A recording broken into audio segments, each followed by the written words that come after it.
Hello दोस्तों, daily answer writing के इस सेशन में आपका स्वागत है। आज हम डिस्कस करने वाले हैं GS4 एथिक्स में से एक क्वेश्चन जो प्रीवियस ईयर क्वेश्चन है, और इस वजह से भी क्योंकि काफ़ी बच्चों की स्टूडेंट्स की डिमांड आती रहती है कि हमें प्रीवियस ईयर क्वेश्चंस की भी डिस्कशंस देखने हैं, तो उसी चीज़ को आगे बढ़ा रहे हैं। और एथिक्स का ये क्वेश्चन इमोशनल इंटेलिजेंस से रिलेटेड। इमोशनल इंटेलिजेंस बहुत ही एक स्कोरिंग टॉपिक है, क्योंकि एक केस स्टडी जनरली जो होती है वो ज़्यादातर फोकस रखती है इमोशनल इंटेलिजेंस के ऊपर, और जो आपके थ्योरी के क्वेश्चंस होते हैं उसमें से एक या दो क्वेश्चंस फोकस रखते हैं इमोशनल इंटेलिजेंस के ऊपर। तो ये क्वेश्चन से हम डिस्कस करना चाहते हैं कि हम किस तरीके से सबसे कम शब्दों के अंदर, in the least amount of words, we are able to summarise what is meant by emotional intelligence, and administrative practice के अंदर इमोशनल इंटेलिजेंस कैसे अप्लाई हो सकती है। ठीक है, how will you apply emotional intelligence to administrative practices. अब इसके पहले कि मैं आपको इसका आंसर डिस्कस करूं, एक छोटा सा रिमाइंडर आपको देना चाहता हूं कि हमारा जो 48 डेज का मेंस आंसर राइटिंग प्रोग्राम है वो स्टार्ट हो चुका है। एक हफ्ता उसमें हुआ है, अभी भी 7 हफ्ते बचे हैं, जिसमें हम डेली एक क्वेश्चन आपके साथ शेयर करते हैं। उस क्वेश्चन का आप आंसर लिखते हैं, आंसर को इवेलुएट करवाते हैं, और by the end of the week हम सारे के सारे 6 क्वेश्चंस एक लाइव सेशन के अंदर डिस्कस करते हैं, जहां आप अपने सारे डाउट्स मुझसे 1 to 1 पूछ सकते हो। जो भी आपके इंडिविजुअल डाउट्स होंगे वो भी वहाँ पे क्लियर किए जाते हैं, और मैं आपको वहाँ पे थोड़ी सी चीज़ें जो होती हैं आंसर राइटिंग के अंदर, जो समझने वाली होती है, जो अंडरस्टैंड इनकॉर्पोरेट करने वाली होती हैं आपके डेली प्रैक्टिस के शेड्यूल में, वो मैं आपको वहाँ बताऊँगा, जिससे आपका एक फाउंडेशन तैयार हो जाएगा आंसर राइटिंग करने के लिए। तो आप उसे ज्वाइन कर सकते हैं दिए गए नंबर्स या मेल आईडी पे हमें संपर्क करके, और लिंक में भी, डिस्क्रिप्शन में भी मैं आपको उसका लिंक डाल दूंगा। चलिए, इंट्रोडक्शन में इसमें क्या बताएंगे सर? इमोशनल इंटेलिजेंस को एक्सप्लेन करना है पहले पार्ट ऑफ द क्वेश्चन में। अब 2017 में जो क्वेश्चन आया था उसमें सिर्फ इतना ही पार्ट था, तो मैंने ये थोड़ा ऐड किया है एडिशनली।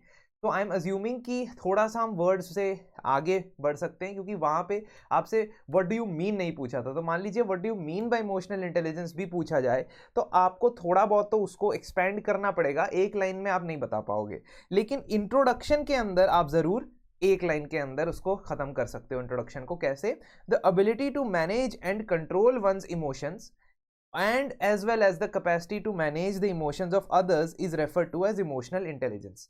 मतलब इमोशनल इंटेलिजेंस का जो कॉन्सेप्ट है वो डैनियल गोलमैन ने उसको फ्रुक्टिफाई किया है। ऑल्दो ऐसा हम इंडियन फिलॉसफी या बहुत अलग अलग तरीके की फिलॉसफी से इसको कनेक्ट कर सकते हैं। हम इमोशनल इंटेलिजेंस को स्टोइसिज्म से कनेक्ट कर सकते हैं। जो स्टोइक्स होते हैं, एंशिएंट ग्रीक रोमन फिलोसफर्स हुआ करते थे, और उनके हिसाब से हम अपने इमोशंस को हमेशा एक रेगुलेट वे में मैनेज कर सकते हैं। तो this is also some kind of emotional intelligence. Apart from that हम गौतम बुद्ध के बारे में भी कह सकते हैं कि उन्होंने मिडिल पाथ या मध्य मार्ग बताया था, जिसका मतलब वो आपके इमोशंस को मैनेज करने की बात कर रहे हैं। मध्य मार्ग का ये मतलब नहीं है कि आप कुछ फील ही नहीं करेंगे और पत्थर बन जाएंगे। मध्य मार्ग का ये मतलब है कि जब भी आप किसी चीज से, किसी इमोशन से ओवरवेल्म हो जाएंगे और वो आपको ओवरपावर करने लगेगा, उससे आप थोड़ा सा रिट्रैक्ट कर लेंगे अपने आप को। तो चाहे वो खुशी हो, गम हो, एंगर हो, किसी भी तरीके का इमोशन आपके ऊपर हावी नहीं होना चाहिए। अब ये तो इंडिया में पहले भी एंशिएंट विजडम चलती आ रही थी, है ना। अनदर एग्जांपल की कुछ वेस्टर्न जो थिंकर्स होते हैं, फिलोसफर्स होते हैं, उनकी चीज़ें ज़्यादा प्रचलित हो जाती है, ज़्यादा प्रेवलेंट हो जाती हैं, जबकि ये चीज़ हम पहले से जानते होते हैं। अब एक और एग्जांपल हम देते हैं भगवत गीता की। तो भगवत गीता के अंदर भी जो आपके श्री कृष्ण है वो ये भी कहते हैं कि अगर जो बंदा अपने इमोशंस को पहले कंट्रोल नहीं कर देता, अपने आप को पहले अपने आप को पहले सॉर्ट आउट नहीं कर लेता है, वो आगे एडमिनिस्ट्रेशन के अंदर, आज के टाइम में एडमिनिस्ट्रेशन और वहां युद्ध भूमि में कैसे अपने आप को कंडक्ट कर सकता है। The person has to be at a place where he is not indifferent to the emotions of others, but he understands each and every aspect of the emotions and then takes a decision। तो ये चीजें जो है ये हमारी ancient wisdom में भी होती थी। तो यहाँ पे हम जिस कंसेप्ट को पढ़ते हैं इमोशनल इंटेलिजेंस के माध्यम से, उसको हम पुराने अपने एंशिएंट फिलोसफर्स या एंशिएंट थिंकर्स या एंशिएंट टेक्स्ट स्क्रिप्चर से भी कनेक्ट कर सकते हैं। खैर, हम जब बात करते हैं इमोशनल इंटेलिजेंस की, तो हम 4-5 चीजें देखते हैं उसके अंदर कि आप बंदे में होनी चाहिए, तब हम कहेंगे इसका EQ हाई है। EQ मतलब इमोशनल कोशेंट उसका हाई है। सबसे पहले तो सेल्फ अवेयरनेस होनी चाहिए, और ये तो रट्टा ही मार लेना है आपने जब भी इमोशनल इंटेलिजेंस का क्वेश्चन आएगा। मान लीजिए आपसे इमोशनल इंटेलिजेंस समझाने के लिए बोला भी नहीं जाता है, तो आप ऐसे एक फ्लो चार्ट या डायग्राम के थ्रू बस ये कंपोनेंट्स बता सकते हो कि क्या क्या कंपोनेंट होते हैं।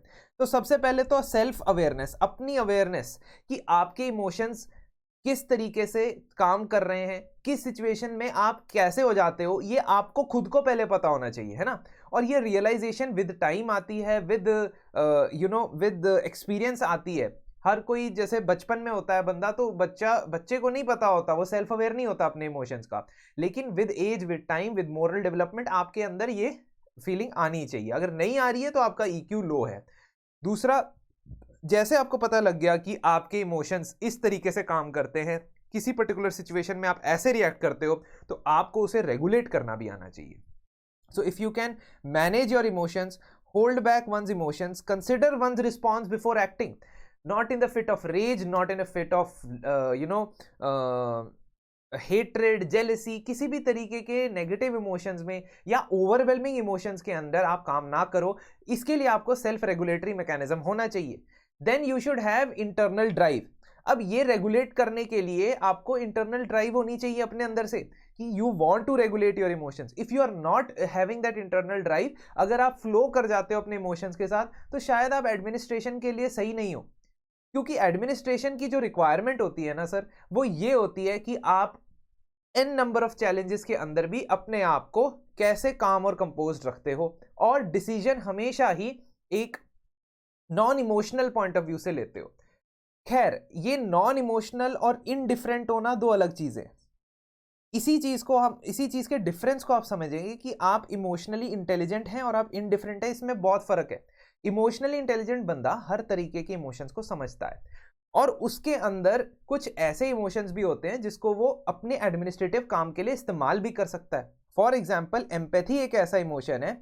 अगर आप एम्पैथाइज फील करते हो पुअर के लिए, वल्नरेबल के लिए, मार्जिनलाइज सेक्शन के लिए, किसी ऐसे बंदे के लिए जिसको एक्चुअल में बहुत ज़्यादा ज़रूरत है सरकार की या एडमिनिस्ट्रेशन की सहायता की, मदद की, अगर आप इनडिफरेंट होकर उससे काम करते हो, उसके दर्द का आपके ऊपर कोई असर नहीं पड़ता है, that is not emotional intelligence. Emotional intelligence तो तब होगी जब आप उसके दर्द को समझोगे, वो क्या ग्रीवेंस आपके पास लेके आया उसे समझोगे और उसकी सहायता करने की कोशिश करोगे। अब जितना भी आप सहायता करोगे उसमें यह नहीं होगा कि हाँ आप ओवरवेलमिंगली उस बंदे के प्रति you will be diverting all the resources of the department to that person. That is again lack of emotional intelligence. तो वो जो मेजर्ड रिस्पॉन्स होता है किसी चीज का, या किसी चीज का रेगुलेटेड रिस्पॉन्स होता है, वही इमोशनल इंटेलिजेंस कहलाता है। और एम्पैथी क्या होता है कि आप दूसरे का दुख समझते हैं, उसके दुख को फील भी कर सकते हैं, that is empathy. Sympathy is you understand that the person is in pen, so you sympathize with him, but empathy is you feel the pain that the other person is feeling. Generally empathy experience के साथ develop होती है।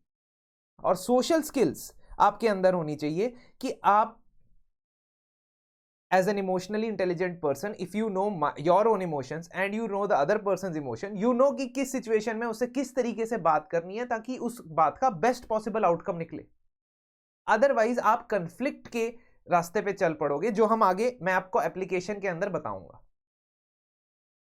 तो application of emotional intelligence कैसे हो सकती है administration के अंदर? पहली बात तो इमोशनल इंटेलिजेंस से आप वर्क और फैमिली लाइफ का बैलेंस थोड़ा सा मेंटेन करके चल सकते हो।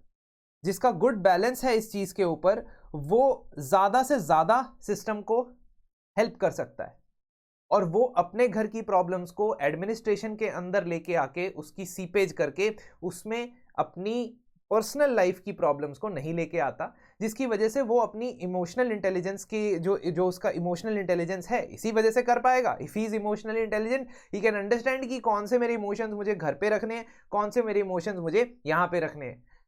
तो ये चीज जो है डिफरेंशिएशन, ये आती है एक नुआंस्ड इमोशनल इंटेलिजेंट आदमी के अंदर, और ऐसे ही आदमी की एडमिनिस्ट्रेशन प्रशासन में जरूरत है।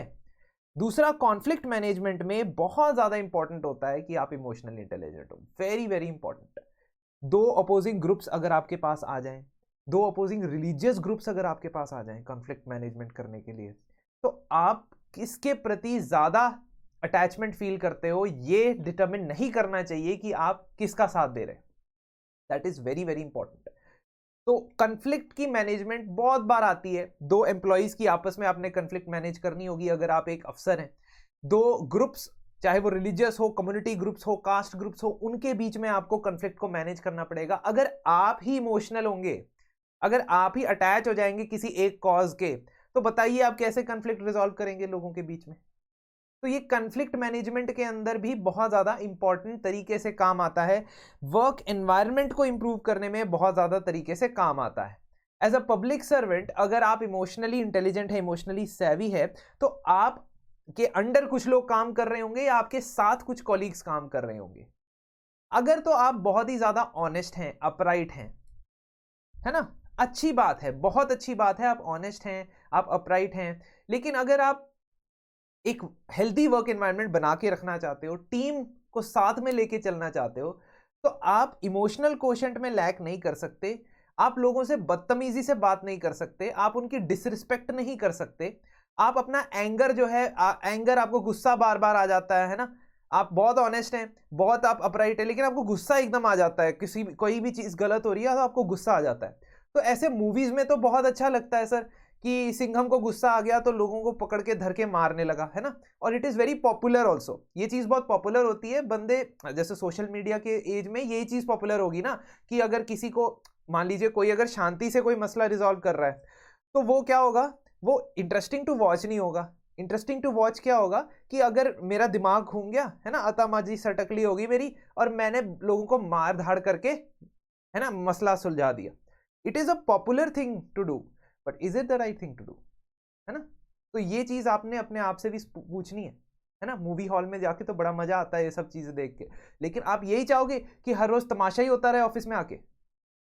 आप ये नहीं चाहोगे। अगर एक इमोशनल इंटेलिजेंट पर्सन होगा तो वो बेटर वर्क एनवायरनमेंट क्रिएट कर पाएगा अपने लिए भी और अपने कॉलीग्स के लिए भी, क्योंकि 100 तरीके के स्ट्रेस उसके ऊपर होंगे।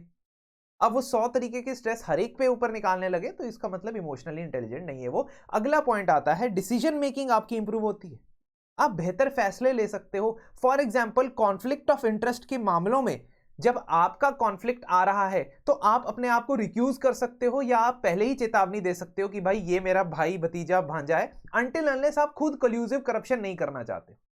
अगर आप करप्शन करना चाहते हो फिर ये सब्जेक्ट ही आपके लिए नहीं है, ये बस आपके लिए एक जरिया है एग्जाम पास करने का। ठीक है, तो कई बार आपसे ये भी सवाल पूछा जा सकता है, एटलीस्ट एग्जाम के अंदर तो आपने यही अपना पोर्ट्रेयल रखना है कि आप एक एथिकल इंसान है। तो example, being able to understand effective emotions. आपको पता है जो मर्जी हो जाए, अगर आप किसी ऐसे डिपार्टमेंट में काम करते हो जहां पे प्रोजेक्ट्स को अप्रूव करने की बात आती है, और उन प्रोजेक्ट्स के अंदर आपके रिलेटिव्स, भाई भतीजे, दामाद, रिश्तेदार, ये सब बिड कर रहे हैं आपके टेंडर के लिए, तो आपको एक, या तो उनको मना कर देना चाहिए या खुद उस डिसीजन मेकिंग प्रोसेस से हट जाना चाहिए। आपको पता होना चाहिए कि आपका हमेशा एक इंक्लिनेशन, एक बायस, एक अफेक्टिव इमोशन रहेगा ही रहेगा, और उस सिनेरियो में आप समझते हो इस इमोशन को, है ना, तो आप इमोशनली इंटेलिजेंट हो और अपने आप को रिक्यूज कर लेते हो इस काम से। अगली बात आती है, रिस्पॉन्सिव गवर्नमेंट कैसे हो सकती है। अगर आप एक एडमिनिस्ट्रेटिव के मेंबर हो, अगर आप इमोशनली इनडिफरेंट हो, जैसे वेबर की ब्यूरोक्रेसी में क्या होता था कि लोगों के बीच में और ब्यूरोक्रेसी के बीच में कोई खास तालमेल या इंटरेक्शन नहीं होना होता था। It should be a closed bureaucracy, it should have been a bureaucracy that is completely neutral, that is correct, but that neutrality sometimes led to distance from the people you are serving, है ना। वो चीज आपने आज के जमाने में नहीं रख सकते हो, और रखते भी नहीं है लोग, है ना। यू सी सोशल मीडिया के ऊपर कितने सारे जो हमारे एडमिनिस्ट्रेशन के मेंबर हैं वो लोगों से कितनी इंट्रैक्शंस करते हैं, और इसमें कोई गलत बात नहीं है ना, क्योंकि अल्टीमेटली आपने लोगों को ही सर्व करना है, तो उनके बीच रह के उनकी बात सुननी आपके लिए अच्छी बात है। और ब्यूरोक्रेसी के अंदर तो ये एटीट्यूड बिल्कुल होना चाहिए कि आप एम्पैथेटिक है लोगों के बातों को लेके, लोगों के ग्रीवेंसेस को लेके, और आप पॉजिटिव वर्क लाना चाहते हैं। तो ऐसा काम अगर आप करेंगे आप लोगों के ग्रीवेंसेस सुनेंगे, उसके हिसाब से पॉलिसी डिजाइन में भी आपको बहुत मदद मिलेगी। एग्जाम्पल के तौर पे अगर हम ट्राइबल लोगों की बात सुने, उनके ग्रीवेंसेस सुने, उनके हिस्टोरिकल और एंशिएंट ट्रेडिशंस हैं, उनकी रिस्पेक्ट करें, तो हम क्या कर सकते हैं, हम फॉरेस्ट रिसोर्सेज को बेटर प्रोटेक्ट कर सकते हैं, क्योंकि हमें पता है कि फॉरेस्ट रिसोर्सेज को प्रोटेक्ट करना उनके हित में भी है और हमारे भी, क्योंकि हमें तो ये काम दिया गया है सरकार के द्वारा that we have to protect the forest resources. हमारे डायरेक्टिव प्रिंसिपल्स यही कहते हैं, हमारी सरकार की नीति यही कहती है, फॉरेस्ट पॉलिसीज यही कहती है।